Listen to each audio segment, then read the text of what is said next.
তুষির মাথা নত, চোখ দুটো চকচকে টাইলসে, খড়খড়ে কাঠের ন্যায় শুকিয়ে বসেছে মুখখানা। ভেতর ভেতর মানসিক প্রস্তুতির একটা প্রখর দ্বিধাদ্বন্দ্বে বেচারি। ইয়াসির তো ওকে দু চোখে দেখতে পারে না। কাল যা যা বলে গেছিল তারপর তুষির হিসেব নিকেশ এটুকু অন্তত বুঝেছে, বদ পুলিশের বরফ দুটো চোখে ও হলো গুঁড়ো গুঁড়ো বালি। সে মানুষ এখন নিজের বোনের দোষ যে দেখবে না সে তো জানা কথাই না। সব অন্যায় ওরই হবে, ওই হবে আসামি। একটা বিস্তর শাস্তির প্রস্তুতি মনে মনে নিয়ে তুষি দীর্ঘশ্বাস ফেলল।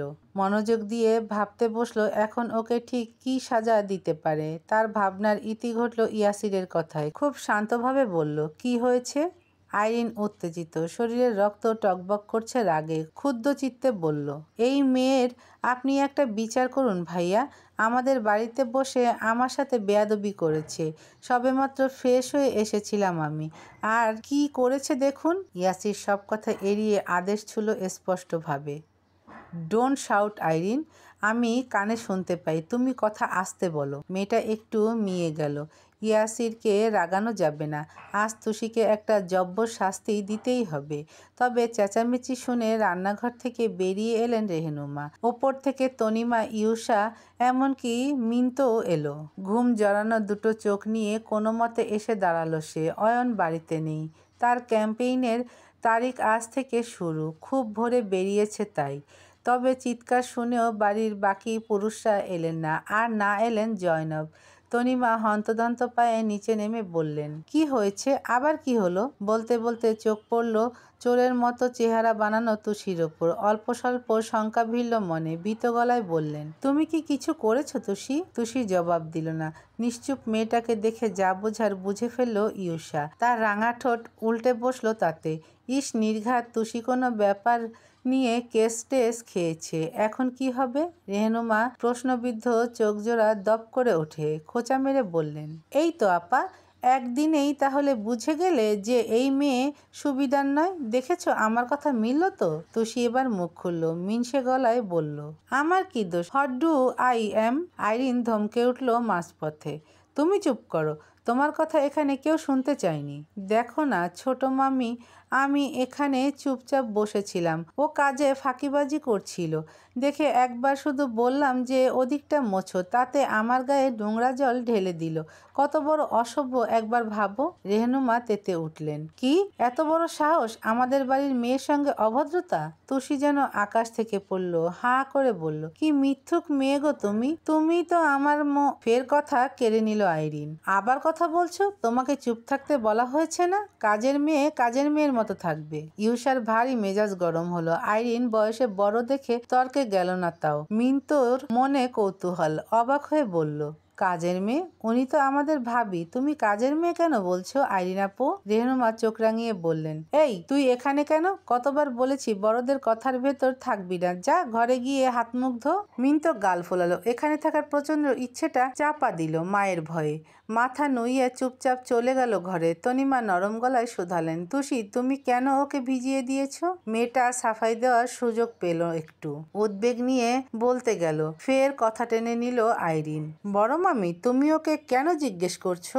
আমি তো বললাম ও ইচ্ছে করে এমন করেছে। বস্তিতে থাকা ছেলে মেয়ে কি এসব ভদ্রতা জানে? ক্লাসলেস ভিকেরি মেয়ে। অমনি তপ্ত স্বরে বাক্য ছুল Yasir, keep your mouth shut Irene, কে কি করেছে ওপর থেকে আমি সবটা দেখেছি। ব্যাস, আইরিনের সব কথা শেষ। বড়সড় একটা তালা ঝুলে পড়ল মুখে। এক চোট বিস্ময়ে থতমত খেলো। থেমে থেমে বলতে গেল, না মানে?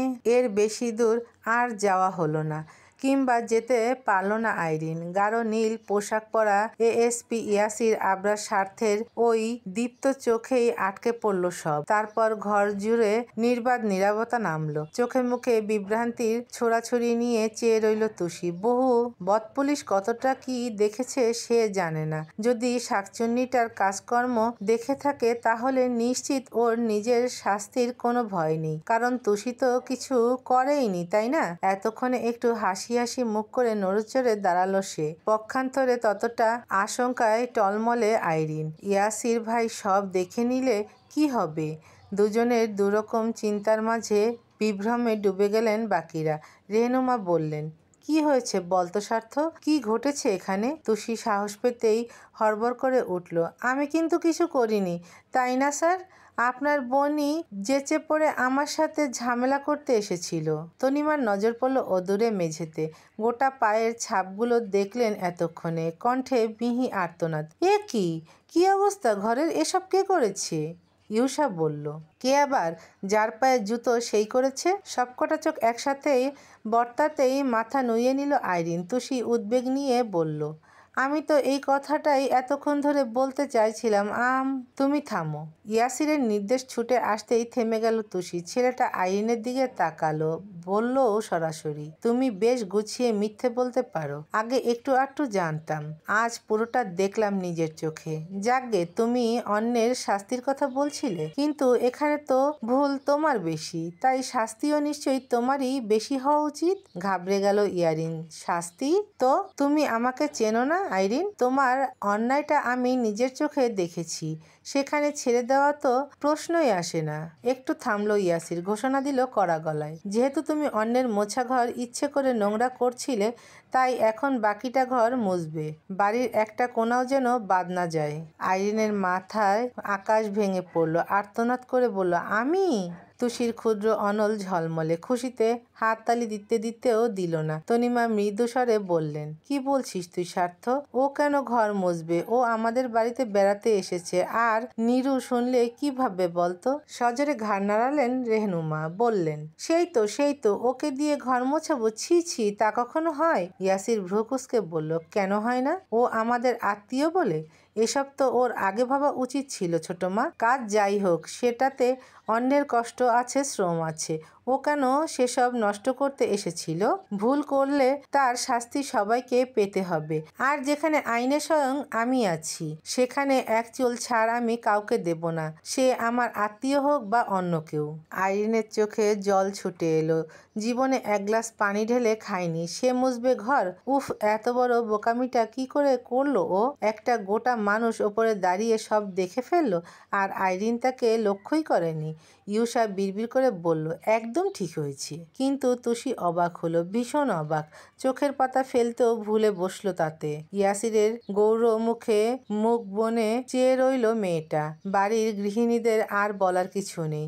রেহনুমা পরাজিত সৈনিকের ন্যায় চসূচক শব্দ তুললেন জিভে। পাশাপাশি মায়াও হলো আইরিনের ওপর। মেয়েটা যা ননির পুতুল, ঘর মুছতে পারবে। কি দরকার ছিল তুষির পেছনে লাগার কে জানে। ইয়াসির হাত ঘড়িতে চোখ বোলায়। প্রায় 8টা বাজতে চলল। তুষি তখনও একই রকম চেয়ে। তখনই চাইল ইয়াসির। এক পলক চোখাচোখিতে ঘাবড়ে গেল মেয়েটা। ফাঁকা ঠোঁট জোড়া মিশিয়ে সোজা হয়ে দাঁড়ালো। ইয়াসির ছুঁড়ে ছুঁড়ে ডাকলো, আর তুমি? এই চোর, তোমাকে বলছি। আবার চোর বলছে? ঠোঁট উল্টে মাথা তুলল তুষি। ইয়াসির হুকুম দিল শক্ত স্বরে, তুমি আইরিনের গায়ে ময়লা পানি ঢেলেছ, এটা তোমার অন্যায়। তাই শাস্তি হিসেবে ওর জামাকাপড় ধুয়ে শুকিয়ে ইস্ত্রি করে ওর ঘরে রেখে আসবে। তুষি এসব আশা করেনি। তার বিমোহিত হাস্যোজ্জ্বল মুখটা নিভে গেল অমনি। আশ্চর্য চোখে বলল, আমি কি করলাম? ওই তো আগে আমার পেছনে এসে লেগেছে। আমি তো শুধু ওকে একটু শাস্তি দিতে এসব করেছি স্যার। ও ঘর নষ্ট করে। ইয়াসির কঠিন স্বরে বলল, শাস্তি দেয়ার তুমি কেউ নও। রিভেঞ্জ নেওয়ার জন্য কাউকে পাল্টা আক্রমণ করা আরো বড় অপরাধ। কিন্তু তোমার অপরাধের পরিমাণ ছোট, তাই শাস্তিটাও ছোট। কথা কম বলে যা বলছি তাই করবে। তনিমা ফোঁস করে শ্বাস ফেলে মাথা নাড়লেন। রেহনুমারও বলার কিছু নেই। আটা মাখা হাতটা নিয়ে ফের চললেন রান্নাঘরে। আইরিনের চোখের পানি গালে নেমে এলেও তুষির মন খারাপ হলো না। ওই একটু গেঞ্জি সেট তো, ওসব ও তুড়ি বাজিয়ে ধুয়ে ফেলতে পারবে। ইয়াসির ইউসাকে বলল, যাকে যা কাজ দিলাম সেসব ঠিকঠাক হচ্ছে কিনা দেখার দায়িত্ব তোর। বাড়ি ফিরে যেন না শুনি এর সামান্যতম নড়চড় হয়েছে। ইউসা সজোরে মাথা নাড়ল। দায়িত্ব পালনে সে এক পায়ে রাজি। নিজের মতো বলে দিয়ে ঘর ছাড়ল ইয়াসির। তুষি কিছুক্ষণ চেয়ে রইল সেদিকে। মেয়েটার মৃগনয়নের কোণে হয়তো কিছু মুগ্ধতার দেখা মিলেছে। লালচে ঠোঁট সরল একটুখানি।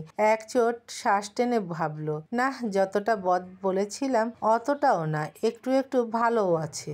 ইয়াসির থানায় ঢুকতেই ভরকে গেল কিছু। প্রতিদিন যারা সালাম ঠুকতে দাঁড়িয়ে যায়, আজ তারা গোল গোল চোখে দেখছে তাকে, যেন বিশ্ব ব্রহ্মাণ্ডে এমন অদ্ভুত প্রাণী আগে দেখা যায়নি। এই যে চায়ের পানিটা মুখে পুরেও গিলতে ভুলে গেছে শফিক। নেহা খাতায় কিছু লিখছিলেন, ও সব ফেলে তাজ্জব চোখে সেও চেয়ে এদিকে। সবাইকে একবার দেখলো ইয়াসির, কণ্ঠ ভারী করে বলল, এনিথিং রং? ওই এক প্রশ্নেই যেন হুঁশ ফিরল সকলের। ত্রস্ত বেগে উঠে দাঁড়ালো তারা, কপালে 4 আঙ্গুল ঠেকিয়ে বলল, sir, good morning sir. Yasir তার ভরকানো ভাব লুকিয়ে ফেলল কঠোর ব্যক্তিত্বের নিচে, একটু মাথা নেড়ে ঢুকে গেল কামরায়। এতক্ষণে কথা বলার সুযোগ পেতেই এগিয়ে এলেন শফিক। ফিসফিস করে বললেন, কি ব্যাপার বলুন তো মিস নেহা, কাল বিয়ে করে আজ থানায়? জানি না স্যার, আপনি বিয়েতে যাননি? না, আপনার ভাবির কাল জ্বর এসেছিল, অনেক শখ করেছিল স্যারের বিয়েতে যাবেন, ওর জন্য আমিও যাইনি। আপনিও কি যাননি? গিয়েছিলাম, তবে শেষ অবধি থাকিনি, অনেক দূরের পথ, তাড়াতাড়ি ফিরতে হবে বলে গিফট দিয়ে খেয়েই চলে এসেছি। স্যারের বউ এত বড় ঘোমটা দিয়ে বসেছিল, কি বলবো। তাই নাকি? কেন? আজকাল বিয়েতে এরকম ঘোমটা তো রেয়ার। ভেতরে কোনো গল্প আছে নাকি? নেহা মাথা নাড়লেন, জানি না, ছুটি নিয়েও স্যার আজ অফিসে যখন, বোধহয় কিছু আছে। আমাদের দুজনকে ছাড়া স্যার তো আর কাউকে ইনভাইট করেননি। কাউকে যে জিজ্ঞেস করব তাও হবে না। শফিক মাথা নাড়ল। পারিবারিক বিয়ে তো, আপনি আমি স্যারের সাথে সবসময় কেস ফাইল করি দেখে আমাদের এড়িয়ে যেতে পারেননি। সে যাকগে, স্যারকে কি জিজ্ঞেস করব কিছু? পরপরই নিজেই ঘাড় বাঁকিয়ে বললেন, না না থাক, স্যারের যা মেজাজ, দরকার নেই। ওনার বিয়ে, ওনার ডিউটি, আমার কি? নেহাও একমত, মাথা নাড়লেন সহসা। তবে মুখে আমাদের কি বললেও শফিকের আগ্রহ গেল না। বিয়ের জন্য ইয়াসির ছুটি নিয়েছিল, তাহলে আজকে ডিউটিতে আসবে কেন? অন্তত বৌভাত অবধিও তো বাসায় থাকার কথা, ব্যাপারটা জানতে হচ্ছে তো। ইয়াসির নিজের কক্ষে এসেই নাস্তার অর্ডার দিল প্রথমে, সাথে 1 কাপ কফি। ইদানিং সকালেই এত চড়া রোদ পড়ে, এর মধ্যেই মাথা ধরে গেছে। দুভ্রুয়ের মাঝে আঙ্গুল বুলিয়ে চেয়ারে পিঠ রাখল সে। নিশ্চয়ই ওর বিয়ের পরদিনই থানায় আসা নিয়ে বাইরে কানাঘুষা হচ্ছে। হওয়ারই কথা। ও নিজেও কি ভেবেছিল একটা ঘটনায় জীবনের মোড় এমন আশ্চর্য রকম বদলে যাবে? রাস্তার একটা ছিচকে চোরের সঙ্গে ওর বিয়ে হবে। শফিক আর নেহাকে তো কার্ড দিয়েছিল ইয়াসির, ওরা কি বিয়ে অ্যাটেন্ড করেনি? করলে তো সব জানার কথা। ভাবতে গিয়েও ইয়াসির ঘাড় সোজা করলো, জানলে জানবে, হু কেয়ার্স। তখনই দরজায় এসে দাঁড়ালো শফিক, খুব ব্যস্ত স্বরে জানালো, স্যার, এক বৃদ্ধা আপনার সাথে দেখা করতে চাইছেন, মানে কান্নাকাটি করছেন খুব। দেখা করা নাকি ভীষণ জরুরি, কি করব? ও বলল, ডাকো। শফিক চলে গেল। একটু পরেই এসে দাঁড়ালেন হাসনা, সাথে টিনটিনও আছে। ভেজা চোখের সাথে ঘামে সিক্ত মুখটা আঁচল তুলে মুছলেন তিনি। জীবনে কোনোদিন থানার পাশ মারাননি, সেখানে আজ স্বয়ং এক অফিসারের সামনে এসে থেমেছেন। ইয়াসির বলল, ভেতরে আসুন। ধীরুজ পায়ে ঢুকলেন তিনি। ঢোক গিলতেই প্রশ্ন করল ও, বসুন, বলুন কি সমস্যা? হাসনা বসলেন না, পাল্টা প্রশ্ন করলেন নিভু গলায়, তুষির লগে কি আপনার বিয়ে হইছে স্যার? অনাকাঙ্ক্ষিত অপ্রত্যাশিত প্রশ্নে ইয়াসির হকচকিয়ে গেল। মসৃণ কপালে ভাঁজ বসলো অমনি, তবে উত্তর সে দিল না। আর চোখে দেখল শফিককে, আদেশ ছুড়ল রাগঢাকহীন, তুমি এখন যাও। শফিকের সব উত্তেজনায় মাটি, কিন্তু মুখের ওপর তো কিছু বলতে পারবে না, বাধ্যের মতো বের হলো তাই। ইয়াসির ভ্রু নাচালো, বসুন। হাসনা আস্তে ধীরে বসলেন, তার চাউনি উৎসুক। অনেক কাঠখড় পুড়িয়ে অনেকের থেকে খোঁজ খবর নিয়ে ইয়াসিরের হদিস পেয়েছেন তিনি। যখন গাড়ি থেকে নেমে ঢুকছিল থানায়, টিনটিন দেখেই চিনেছে, তাই তো এক বুক আশা নিয়ে এলেন এখানে। জিজ্ঞেস করলেন সাগ্রহে, আমার তুষি কেমন আছে স্যার? ইয়াসির খুব শান্তভাবে বলল, আপনার বোধহয় কোথাও ভুল হচ্ছে, এই নামে আমি কাউকে চিনি না। হাসনা তাজ্জব হলেন, প্রত্যাশার বাতিটা ঝড়ো বাতাসের মতো দপ করে নিভে গেল যেন। হাহাকার করে বলেন, কি কন? আমি যে শুনলাম আপনার লগে আমার নাতনির কাইল বিয়া হইছে। কি রে টিনটিন, তুই তো কইলি। ইয়াসির তাকাতেই ছোট টিনটিন ঘাবড়ে গেল, মাথা নাড়তে গিয়েও থমকে রইল বেচারা। ইয়াসিরের চোখ মুখ শান্ত, এত সাবলীল দুনিয়ায় কিচ্ছুটি নেই, যেন এই মানুষ রাগ কি মেজাজ কি জানেই না। অমন সুন্দরভাবে শুধালো, তাই? তা আপনার নাতনি কি করে? হাসনার চেহারায় অস্বস্তি, একটু সময় নিয়ে বললেন, আমরা বস্তিতে থাহি, ছোটখাটো কাম করি স্যার। কাইল হইতে আমার নাতনিরে পাইতাছি না। টিনটিন কইল অয় নাকি দেখছে আপনাগো বিয়া হইতে, সেই আশাই ছুটটা আইছিলাম এইখানে। কিন্তু হাসনা কেঁদে ফেললেন, মলিন মুখখানা চাপলেন আঁচলে। ইয়াসির নির্মুষ্ট দাঁতে পিষে চেয়ে রইল। এটা নিশ্চয়ই তুষির দাদি হবে। কয়েকবার দাদি দাদি নাম করে চেঁচাতে শুনেছিল মেয়েটাকে। কি চমৎকার করে নাতনির চুরির পেশায় এড়িয়ে গেলেন। এক পেশে হাসলো ও, তারা দেখিয়ে বলল, দেখুন আমি তো বললাম আমি এ নামে কাউকে চিনি না, আর আপনার নাতনির সাথে আমার বিয়ে হবে এতটা খারাপ সময় হয়তো এএসপি ইয়াসিরের আসেনি। উত্তর পেয়েছেন না? আপনি এবার আসতে পারেন। হাসনার আর বলার কিছু রইল না। অসহায়ের মতো চোখ মুছে কোনো রকমে সালাম দিলেন। টিনটিনের হাতটা ধরে বেরিয়ে এলেন তারপর। কিন্তু টিনটিন যেতে যেতে একবার পিছু ফিরে চাইল। ওর স্পষ্ট মনে আছে সেন্টারে ও ইয়াসিরকেই দেখেছিল, তুষিও ছিল পাশে। তাহলে এই পুলিশ এখন মিথ্যা বলল কেন? ইয়াসিরের নির্দেশে আইরিনের ঘর মুছতেই হলো। সবাই যখন নাস্তা খাচ্ছিল খাবার রুমে বিমর্ষ আদলে গোটা বাড়ি মুছল সে। শওকত ইউসুফ কেউই এ নিয়ে কোনো কথা বললেন না। এটুকু শাস্তির দরকার ছিল, অন্যের পরিশ্রম কেন নষ্ট করবে? তবে তারপর থেকে আইরিনকে আর নিচে পাওয়া যায়নি। সেই যে ঘরে গিয়ে খিল দিল আর নামলই না। মাঝে তনিমা খাবার দিয়ে এলেন, মাথায় হাত বুলিয়ে বোঝালেন অনেক কিছু, কিন্তু আইরিনের দুঃখ কমেনি। তার পরপরই তুষি এলো ওর জামাকাপড় নিতে। মেয়েটার ঠোঁটে তখন দুষ্টু দুষ্টু হাসি। দুপিসের গেঞ্জি সেট ধুতে ওর কষ্ট হবে না, কিন্তু এত বড় বাড়ি মুছতে আইরিনের যে আজ কত জায়গায় ব্যথা করবে সেটুকু ওর আন্দাজে আছে।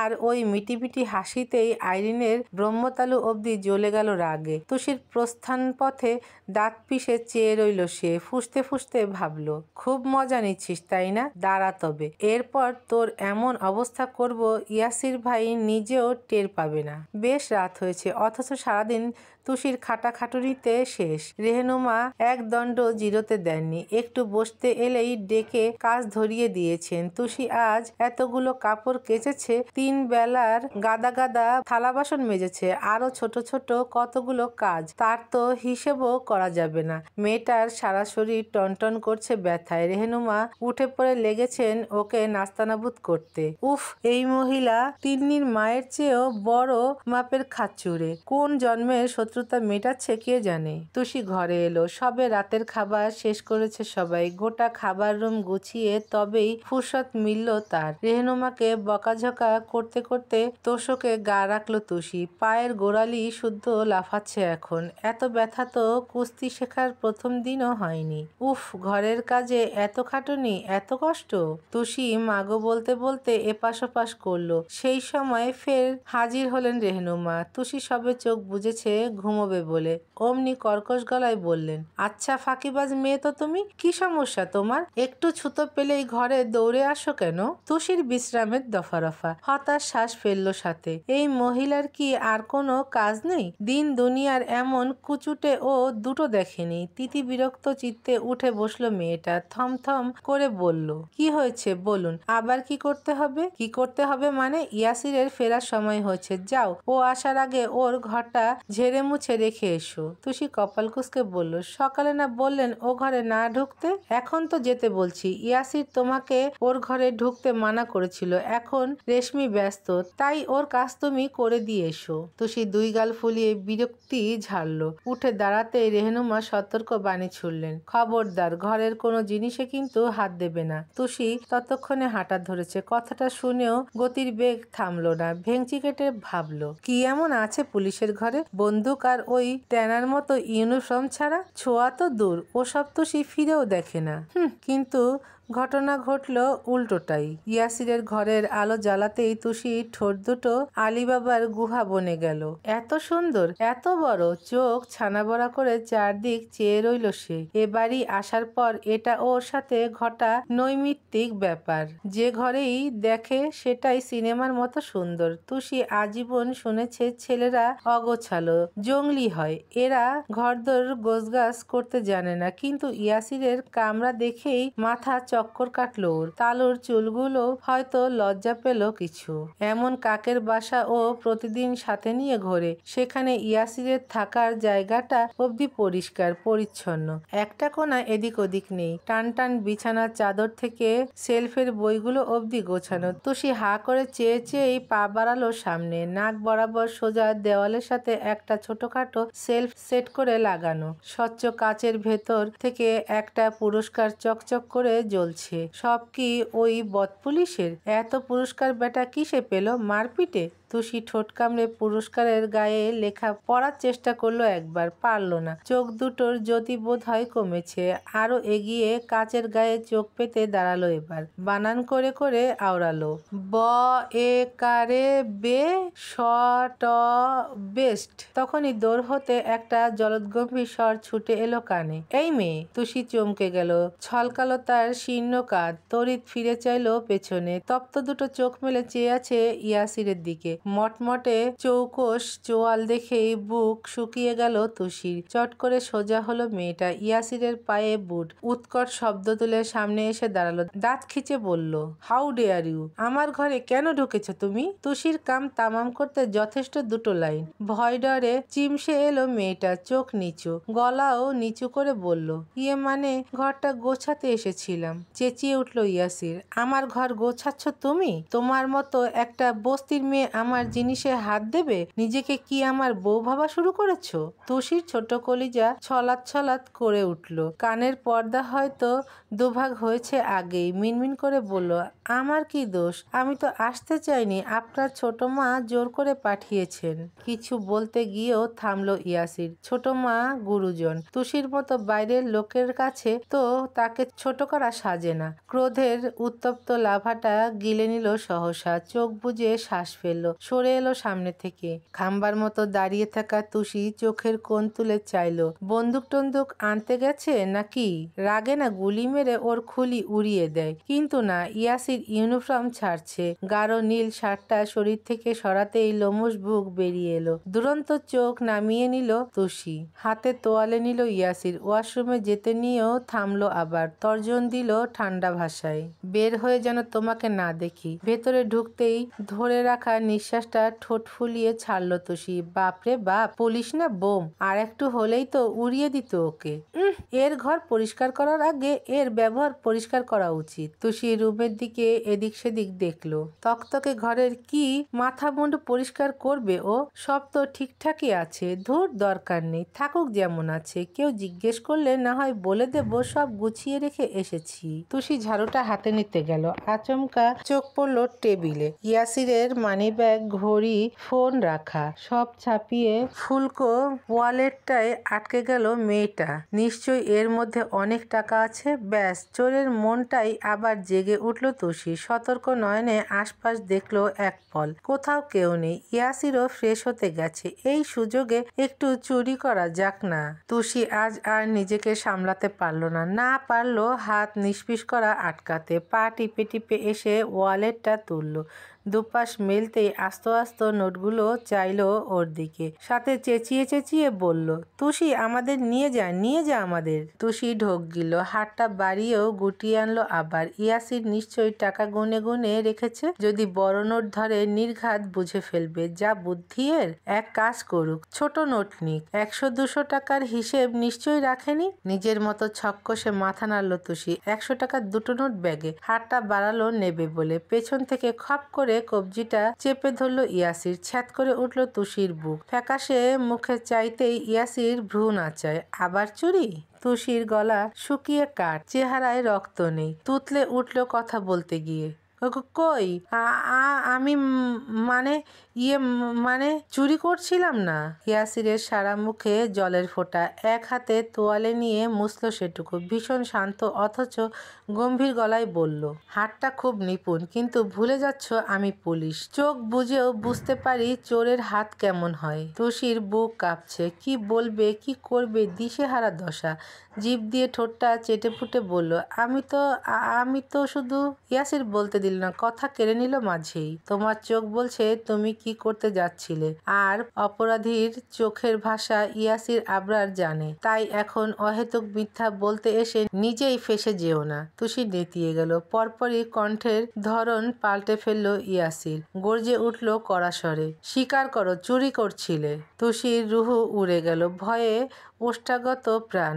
চোখ মুখ খিচে বলল, করছিলাম চুরি। ইয়াসির হাত ছেড়ে দেয়, মানিব্যাগটা টান মেরে নিয়ে নেয় কাছে। বাক্য ছুড়ে আগের নেয়, কান ধরো। প্রকট চোখে চাইল তুষি। হ্যাঁ, শুনতে পাও না? কান ধরতে বলেছি, কুইক। তুষির সরু নাক ফুলে উঠল এবার। মগের মূল্যক নাকি 100 টাকার জন্যে কান ধরতে হবে? ও বস্তির সেলিব্রিটি, কাউরোয়ানের কত নাম করা পকেটমার, সবাই ওকে এক নামে চেনে, আর তাকে এই পুলিশ কান ধরতে বলছে? ইয়াসিরের পেছনে ড্রেসিং টেবিল, মানিব্যাগটা সেখানে রাখতে পিছু ফিরল সে। চড়া পিঠ দেখে দেখে কোন ভূত তুষির কাঁধে নামলো কে জানে।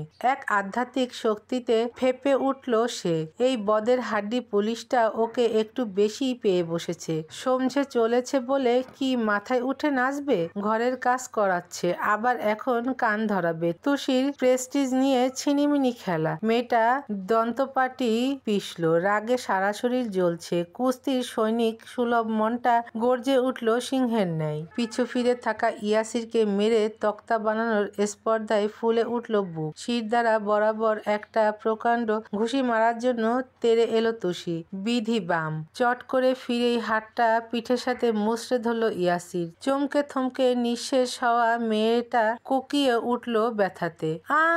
ভেঙে যাবে, মাই হ্যান্ড ভেঙে যাবে স্যার। খুব সাহস, পুলিশের গায়ে হাত? তুষি হা হুতাশ করে বলল, করব না, আর করব না, ছেড়ে দিন স্যার, এবারের মতো ছেড়ে দিন। ভেবেছিলাম ছেড়ে দেব, কিন্তু না, তুমি পাল্টাবে না। তাহলে বরং থানায় যাই। হাতে টান বসাতেই শঙ্কায় জমে গেল তুষি। আবার থানা? ততক্ষণে এক পা বাড়িয়েছে ইয়াসির। তুরন্ত ধরফর করে মেঝেতে বসেই অন্য পাটা চেপে ধরল তুষি। হড়বড় করে বলল, ভুল হয়ে গেছে, আর করব না স্যার, এবারের মতো ছেড়ে দিন না স্যার, সরি স্যার, মাপ চাই স্যার। ইয়াসির থামলো, চাইল ফিরে। তুষি অজগরের মতো পা পেঁচিয়ে ধরেছে দেখে শ্বাস ফেললো ছোট্ট। সরু চোখে বলল, মনে থাকবে? সবেগে মাথা নাড়ল মেয়েটা। ও বলল, ওঠো। তুষি আস্তে ধীরে দাঁড়ালো, সোজা গিয়ে ডিভানে বসলো ইয়াসির। হাতলে বাহু ছড়িয়ে বলল, এবার কান ধরো। তুষি আর গাইগুই করল না, ওই সাহস আর নেই। খুব অসহায় কণ্ঠে শুধালো, এক কান না 2 কান? ইয়াসির চোখ রাঙাতেই ত্রস্ত 2 কানে হাত দিল মেয়েটা। সে বলল, এবার উঠবস করো, প্রত্যেক উঠবসে বলবে আমি আর চুরি করব না। তুষির বুক কষ্টে খান খান হয়ে যাচ্ছে। ওর রেকর্ড ভেঙে চুরমার তো হলোই, সাথে সেলিব্রিটি, বিটকেল পুলিশ। 100 টাকা নিয়ে এত কিছু করছিস? তোর ইচ্ছে করছে কষে তোর জায়গা মতো দিতে। কি হলো, কথা কানে যাচ্ছে না? স্থূল স্বরে ধ্যান ছুটল ওর। কান ধরে মুখ গোছ করে বসলো। থমথমে গলায় বলল, আমি আর চুরি করব না। উঠে দাঁড়ালো, আবার বলল, আমি আর চুরি করব না। গুনে গুনে 30 বার উঠবস করানোর পর ইয়াসিরের মায়া হলো বোধহয়। ছোট করে বলল, থামো। থামলো তুষি। হাঁপিয়ে গেছে, টনটন করছে কোমর। আঙ্গুল দিয়ে তুড়ি বাজালো ইয়াসির। সোজা দৌড় দেখিয়ে বলল, নাও গেট লস্ট। আর কখনো আমার ঘরের দরজায়ও আসবে না। রুক্ষ স্বর শুনে নিরাশ শ্বাস ফেলল মেয়েটা। গত 2 দিন ধরে ওর সাথে যা যা ঘটছে, এতটা খারাপ দিন তুষি জন্মের পর দেখেনি। চুপচাপ ঝাড়ু হাতে নিয়ে দৌড় অবধি এলো ও। তখনই ডাকলো ইয়াসির, শোনো। দাঁড়ালো তুষি, ফিরল অবসন্ন চোখে। ইয়াসিরের ফর্সা অনল নিরুত্তাপ, কেমন কাঠখোট্টা বলল, এরপর থেকে টাকার দরকার হলে আমাকে বলবে, কিন্তু না বলে কখনো কারো জিনিসে হাত দেবে না। তুষি হোঁচট খেলো, ভীষণ বিস্ময়ে চোখ বড় বড় করে বলল, আপনি আমাকে টাকা দেবেন? ইয়াসির আর কিছু বলল না, ব্যস্ত হলো নিজের কাজে। তার এই মৌনতায় উত্তর বুঝে নিল মেয়েটা। সীমা ছাড়ালো আনন্দে, ঝলকে উঠল মুখশ্রী। মানুষটা বলল, দরজা টেনে দাও। তুষি যেন বাধ্য মেয়ে, কাঠ টেনে দিল সুধীর হাতে। পুরোপুরি লাগিয়ে দেওয়ার ফাঁক গলে একবার দেখলো ইয়াসিরকে। লোকটা ডিভানে বসে ফোন মেলেছে। হলদে আলোয় জ্বলজ্বল করছে মুখ। 2 সেকেন্ড চেয়ে থেকেই চোখ সরিয়ে নিল তুষি। একটা সিনেমার দৃশ্যের কথা দপদপ করে নেচে উঠল মাথায়। হিরোইন ঠিক এইভাবে দেখতে দেখতেই হিরোর প্রেমে পড়ে গেছিল। তুষি জিভ কাটলো। ছি ছি, বদ পুলিশ আর প্রেম। সিনেমায় দেখেছিল বুকে শব্দ করলে প্রেম হয়। পরীক্ষা করতে নিজের বুকে হাত দিল তুষি। না, ধকধক করছে না। যাক, প্রেম হয়নি, এবারের মতো বেঁচে গেল তাহলে। কিন্তু সত্যি কি তাই?